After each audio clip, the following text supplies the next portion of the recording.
Magandang araw po sa inyong lahat, mga mahal naming kaibigan. Pakinggan po natin ngayon ang pagpapatuloy ng ating kwentong Si Malaginto.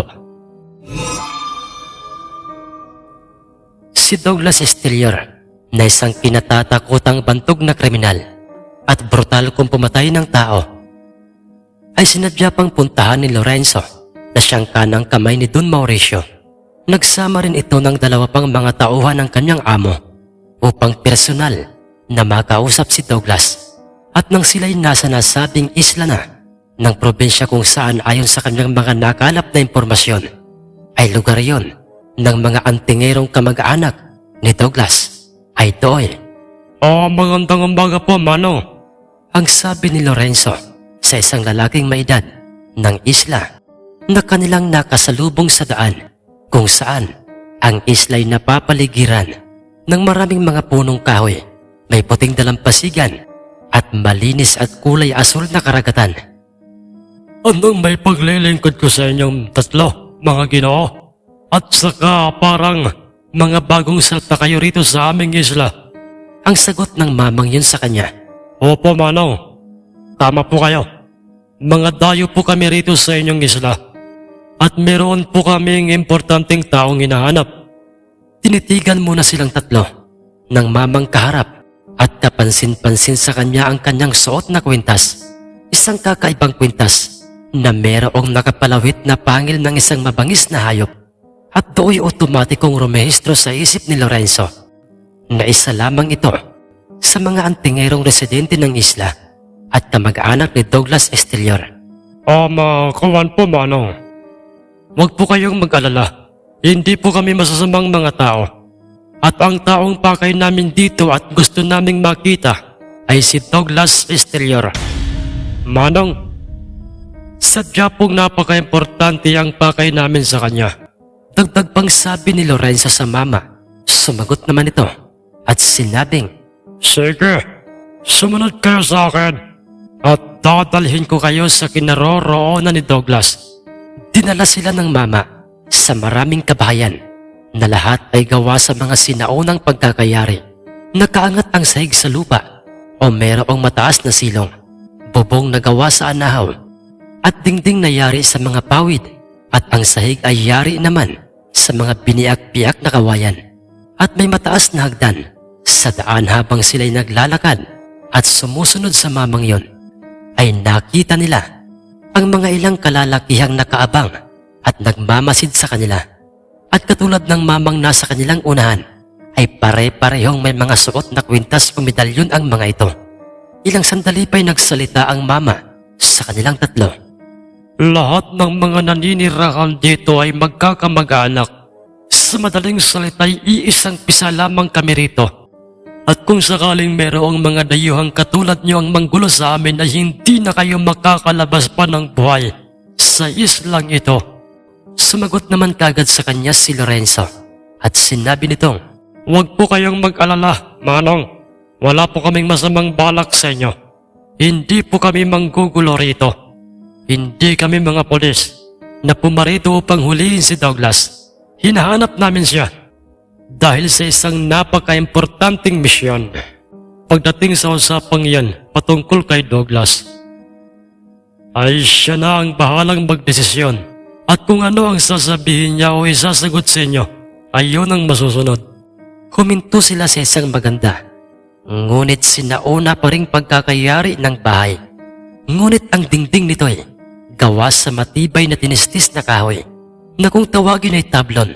May malawak na bakod at merong dalawang matandang antingerong nasa labas ng nasabing tahanan o bahay. Andito na tayo sa tahanan ng aking mga nakakatandang kapatid kung saan ay nasa loob ngayon si Douglas. Ang ibig sabihin po'y mga nakakatandang kapatid niyo ang dalawang matandang lalaking yan at pamangkin niyo si Douglas, ang taong hinahanap namin. Oo, at si Douglas ay iba. Iba na si Douglas ngayon. Nausap-usapan noon. Teka lang, tinawag ng mamang yon ang dalawang matandang mga antingero at nagngangalang Manong Ramir at Manong Pidyo at sinabi nito sa kanila ang pakay ng mga tauhan ni Don Mauricio. Ganoon ba, kapatid ko, Rogelio? Sige, papasukin mo sila. Binuksan ng isang matandang lalaki ang pintuang bakod. Kasunod noy, Sige na, sumunod kayo sa amin. Nasa loob ngayon si Douglas. pagkapasok ng mga ito sa isang nakabukas na pintuan, ay bumungad sa kanilang paningin ang isang lalaking nakatalikod sa kanila. Isang lalaking walang suot na damit, mahaba ang kulot-kuloting itim na buhok at tadtad ng borda ang kanyang likuran. Mga tato o larawan ng mga iba't ibang makamandag na mga hayop sa gubat. Isa na nga sa mga larawan ng hayop na nakaborda sa kanyang katawan o likuran ay ang larawan ng isang makamandag na ahas. Teka labang po, Manong at Tatang, sino po siya? Ang gulat na gulat at nagtatakang tanong ni Lorenzo. Hindi ba't gusto niyong makita at makausap si Douglas? Siya si Douglas Esterior, ang aming antingerong pamangkin. Ang sagot ng isang matanda. Totoo po ba ang sinasabi niyo? Hindi po kasi ganyan ang larawan ni Douglas na isang kriminal. Kriminal siya ngunit wala siyang ni isang tato sa kanyang katawan. Dagdag pang paliwanag ni Lorenzo. Hindi ba't sinabi ko sa inyo kanina na iba na ang Douglas noon sa Douglas na kaharap niyo ngayon? Dahil nasa kanyang dugo na ngayon. Ang isang antingero ang pinakamalakas na antingerong kriminal sa aming angkan. Ha ha ha ha ha. Ang sabi ng mamang kanilang naunang nakausap. Ilang sandali pa'y marahang humarap sa kanila si Douglas at do'y mas lalo pa silang nahintakutan sa kanilang nakita sa kanya dahil tadtad rin ng mga tato ang kanyang harapan o ang kanyang katawan magmula sa kanyang mukha paibaba sa kanyang leeg, dibdib at tiyan. Nakakatakot din ang kanyang paningin at nagbibigayo ng kilabot sa tatlong mga tauhan ni Don Mauricio hanggang sa ito'y magsalitang, Kung ano ang importanteng sadya niyo sa akin, ay sabihin niyo na at huwag niyo na akong paghintayin. Nauutal namang ipinaliwanag sa kanya ni Lorenzo ang mga katagang. Douglas, ang aming boss na si Don Mauricio ay inutusan kaming pumarito upang alukin ka sa isang mahahalagang misyon. Isang misyon na alam niyang tanging ikaw lang ang makagagawa. Ang misyong ubusin iligpit si Tercio de la Rey Vallascano na isang sapungerong may alagang malagintong panabong at usap-usapang hari ng sapungan. Gusto ni Don Mauricio itumba mo siya at ang kanyang mga kaibigan kapalit ng malaking halaga ng perang ipambabayad niya sa'yo. Ganoon ba? Sisiw lang sa akin ang ipinagkagawa niya. Magkano ba ang halaga ng perang ipabayad niya para sa aking serbisyo? Kahit magkano raw, Douglas. Mailigpit mo lang isa-isa ang mga yon. Biglang kumulubot ang balat sa noo ni Douglas na parang hindi nito nagustuhan ang narinig niya kay Lorenzo. Anong sabi mo? Iisa-isahin ko silang ililigpit? Minamaliit mo ba ako? Alam mo bang kahit silang lahat ay kaya kong patayin ng brutal sa iisang pagkakataon lang? Pasensya na, Douglas, pero may importanteng bagay ka na dapat malaman patungkol kay Tercio de la Rey Vallascano at sa kanyang mga kaibigan. Ipagpatuloy mo ang mga sasabihin mo at nakikinig ako. Dahil usap-usapang si Tercio de la Rey ay isang sapungerong antingero o may kabal at kanoon rin ang ilan sa kanyang mga kaibigan. 4 sa kanyang mga kaibigan ay mga asintado o biyasa sa larangan ng paggamit ng baril. At nasa kanilang panig rin si Tatang Pedro na isa ring antingero, si Tonyo, na merong nalalamang mga buhay na salita o mga orasyon.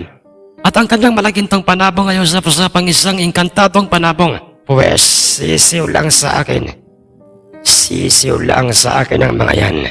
Papatayin ko silang lahat ng sabay-sabay at sabihin mo yan sa amo mo. Bigyan mo ako ng idea. Anong araw ko ba makikitang magkakasama silang lahat sa iisang lugar? At saan ko sila makikita? Pero bago ko gawin ang masamang bala ko sa kanila, ay gusto ko munang makaharap at makausap ng personal ang inyong amo. Dalhin niyo ako sa kanya ngayong mismong araw na ito. Ayon sa aming impormasyong nakalap sa kanila, sa tuwing mananalo ang kanilang malaginto at bago ito isabong, ay nag-iipon-ipon silang lahat at nag-iinuman sa mismong tahanan nila Kano. At kalimitan ginagabi ang mga ito. At sa tingin ko, yun ang magandang pagkakataon upang sila'y birahin mo. Sige. Ngayon dalhin nyo na ako sa inyong amo.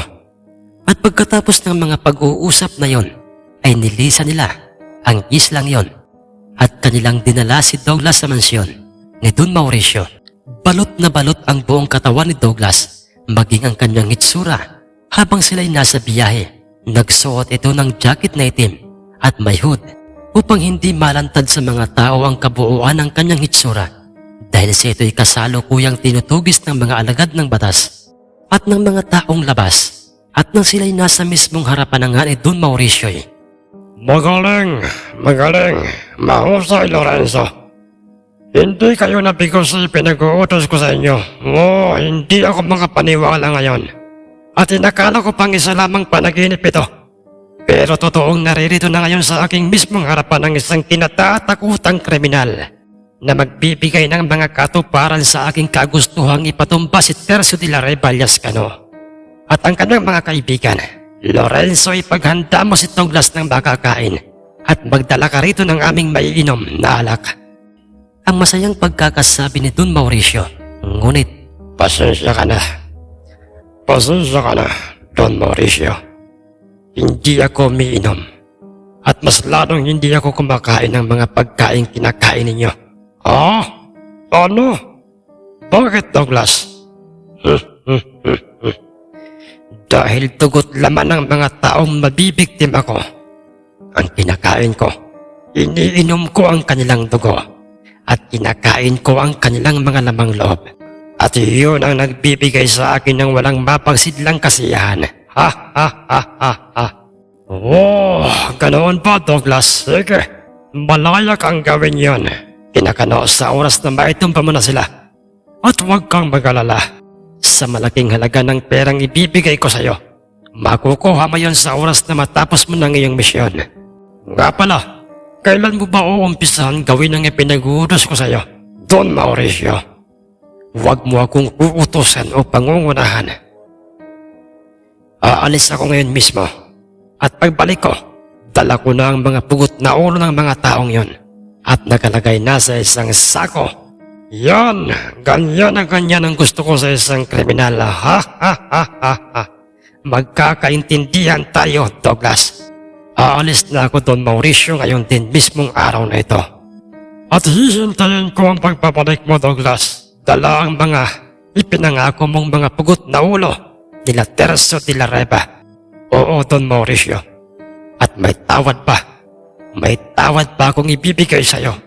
Dadalhin ko rin sa'yo ang malagintong panabong na sinasabi mong inkantadong panabong at hari ng sabungan.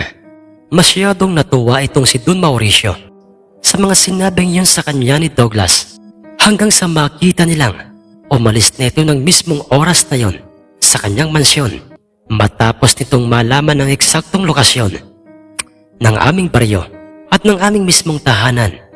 Kaibigan. Nasaan ako?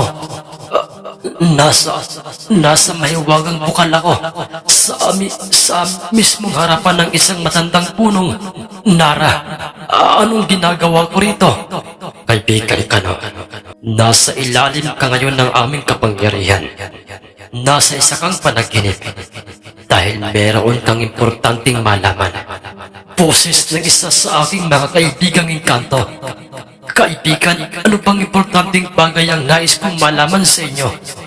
Panibagong pagsubok, mga pagluha at pag-iyak, at pagkawala ng mga mahal mong nasa paligid mo, ang darating sa inyong buhay at susubok sa inyong katatagan, at walang sino man ang makakapigil nito. Pero, kaya ko ito sinasabi sa iyo sa pamamagitan ng isang panaginip ay upang ikaw ay babalaan sa maaaring mangyari. Kaibigan, bakit? Huwag mong sabihin muli na namang mauulit ang nangyari noon sa aming kaibigang si Tatang Birhil. Oo, kaibigan. Ngunit mas malala ang magaganap sa kasalukuyan. Maraming matadamay at mawawala sa isang malagim na kamatayan sa kuko at lakas ng isang kakaibang nilalang. Ingatan mo kaibigan ang mutyang nasa iyo at ang aming kalahing si Malaginto. Nagising si Itay Kano sa panaginip na yon at halos sinukloban siya ng langit at lupa sa isa na namang masamang babala sa kanya ng isa sa kanyang mga kaibigang engkanto.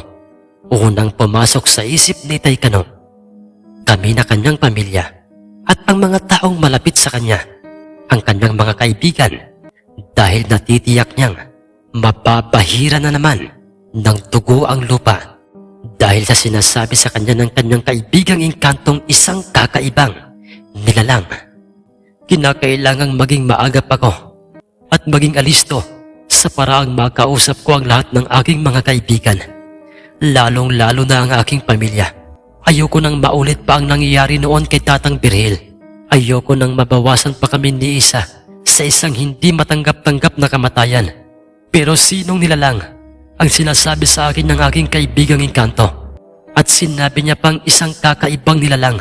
Ibig bang sabihin ito ay hindi ito isang ordinaryong tao lang, kundi marahil ay meron itong kakaibang kakayahang wala sa isang ordinaryong tao? Ang tanong ni Itay Kano sa kanyang sarili at gumulo sa kanyang isip ng mismong gabing yon hanggang sa siya'y makapagpasyang. Tama, lalabas ako sa aming tahanan. Si Malaginto, titingnan ko siya. Susuriin ko ang kanyang kalagayan, maging ang iba ko pang mga panabong. Lumabas si Itay ng aming tahanan, dala ang sinaunang flashlight na siyang kanyang gagamiting liwanag. At do'y nakita niyang parang nananamlay si Malaginto. Yung para bang ito'y magpapalit ng mga balahibo o maglulugon, hanggang sa nagpasya na nga si Itay Kano na kunin sa loob ng kanyang kulungan si Malaginto upang maayos niya itong masurit. Totoo ang kanyang kutob dahil may ilang mga balahibo naglalaglagan mula sa katawan ni Malaginto. Kinausap niya si Malaginto at sinabing, "Malaginto, kaibigan, kung anumang masamang sinyalis ito, ay nakahanda akong matapang nakaharapin ito. Hindi ko ito susukuan dahil normal na sa isang tao. Dahil normal na sa isang tao ang makaranas ng mabibigat na pagsubok sa buhay. Basta't ang masasabi ko lang, hanggat nasa amin kay gagawin ko ang lahat, maprotektahan ka lang. Pero kung sakaling papipiliin ako, kung ikaw pa ang aking pamilya o maging ang aking mga kaibigan, pasensya ka na. Masakit man at mahirap para sa akin ang magdesisyon. Pero pamilya ko at ang aking mga kaibigan ang pipiliin ko." Ang naluluhang sabi ni Itay Kano, at pagkatapos nooy hinimas-himas niya ang mga gintong balahibo ng aming Malaginto. Saka siya nagpasyang ibalik na ito sa kanyang sariling kulungan. Sinuri niya isa-isa ang iba pa niyang mga nakataling mga panabong. At ang huli niyang pinuntahan ay ang direksyon ng kulungan ng aming kaisa-isahang alagang asong nagngangalang si Tagpi. "Tagpi, maging alerto ka sa paligid. Bantayan mong maigi ang aking pamilya." Ganoon si Itay Kano. Kinakausap niya na parang tao o isang kaibigan, alinman sa aming mga alagang mga hayop. Ngunit walang kamalay-malay si Itay Kano na meron palang mga nagbabagang mga matang nakatunghay sa kanya ng mga pagkakataong yon. At ito'y isang bulto ng taong nakapatong sa isang malaking sanga ng punong kahoy at nasa labas ng aming bakuran. Hindi kalayuan sa aming tahanan. Nakapatong itong parang isang malaking ibon at nakangisi kay Itay Kano. Ang kanyang mahabang buhok ay iniaangat ng hampas ng hangin.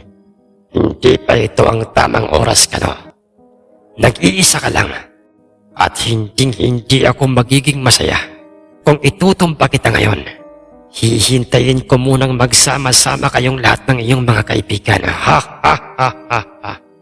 Ni hindi man lang uminit ang nooy mutyang gintong kaliskis ni Itay na kanyang tangang mutya, simbolo na mas malakas ang anting-anting na taglay ng nilalang na yon. At siya ay walang iba kundi si Douglas, ang kinatatakutang kriminal at aswang na antingero. Kinaumagahan, ganap ng mga alas 7:30 ang oras noon. At iyon ay nataong kaarawan ng isa sa mga apong magtatari ni Lolo Pedro, si Ezekiel. Nakarating kaagad yun sa kaalaman ng dalawang magkaibigang, sina Mang Octavo at Mang Clarito. Ganoon rin kay Itay Kano at sa iba pang mga kaibigan ni Itay. Nag-ipon-ipon silang lahat sa silong ng malaking punong sampalok na nasa mismong gilid ng kubo nila Lolo Pedro. Nagkatay sila ng baboy ramo, nahuli ng dalawang magkaibigang mangangasong, sina Mang Gaston at Mang Ambrosio. Nagdala rin ng mga alak sina Mang Tonyo.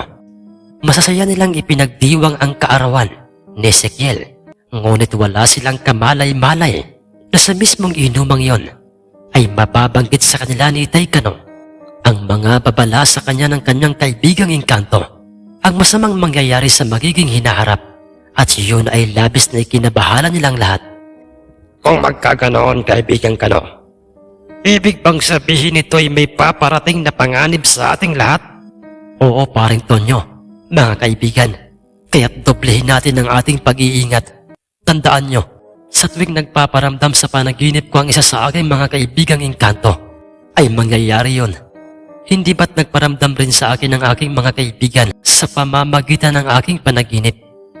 Nang si Tatang Pedro ay namatay, sinang-ayunan nilang lahat at pinaniwalaan si Itay Kano, ngunit mas lalo pa silang naguluhan nang sabihin ni Itay sa kanilang, "Mga kaibigan, hindi tao o isang pangkaraniwang tao lang ang panganib na aking tinutukoy sa inyo o tinutukoy sa akin ng aking mga kaibigang Engkanto, kundi isang kakaibang nilalang. Nagbulong-bulungan ang kanyang mga kaibigan at lahat sila'y nag-iisip kung anong klaseng nilalang ba ito. Ngunit si Lolo Pedro ay, maaaring isang mangkukulam, mambabarang o isang aswang na antingero ang tinutukoy ng iyong mga kaibigang Engkanto, iho. Dahil sila lamang ang totoong may kakayahan na puminsala sa atin."